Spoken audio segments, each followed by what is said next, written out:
why do you think it's important for an artist to take control of their publishing, as opposed to like having one of your artists sign a publishing deal with some other publishing company? I mean, it's so important, not just building a business, but down to everything, every single aspect of an artist's career, I feel like is based on archaic business models that were created by mobsters like in the 50s in the music industry. And we still do the same thing and act like it's normal, but I think it's terrible. And when I look at someone like Starrah, for example, who is African-American, she's a lesbian and she's a woman, and I saw how much she was treated differently from like male creators, for example, it was outrageous. And I started to have a different type of war cry, or the homophobia we would experience, or the different things that we would experience, like all of it really started to kind of build up this thing inside me that was boiling over. And I remember when I spoke to the former editor of Billboard, who I was like, Starrah needs to be on the cover of Billboard. Lena Waithe was just on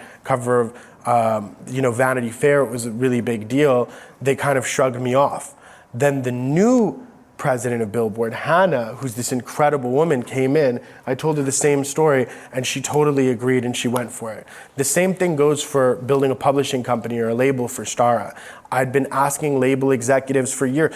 All of the music industry is like, we're all about LGBT, we're all about multiculturalism, we're all about female empowerment. No, they're not. Like, they don't cut the actual checks, they don't do the actual deals. I'm telling you right now, it's not like that. Like, I feel like, speaking as somebody who represents, I feel like a precipice client like that, there was no support for our vision to build Starrah into a Dr. Dre of our time.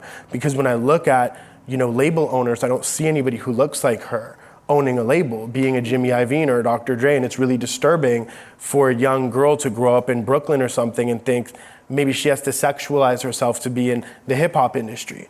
That's not the reality that I want to continue to push forward. So with Starrah, it's really important that she owns her business, that it's Starrah's publishing company, that these people are signed to her and she's developing them. And, we just beta tested a writing camp for her with some of our new people. We signed a couple new people to Starrah and we said, we want to get everybody a cut in this camp. And within a week and a half, we got 11 cuts, which a cut means a song cut by a big major artist. And everybody has their first placements now, and it's incredible. Sometimes it can take years to make that happen. So we're already kind of moving and making it happen on our own, and that's with no major partnerships or anything. Right, that's amazing. Yeah.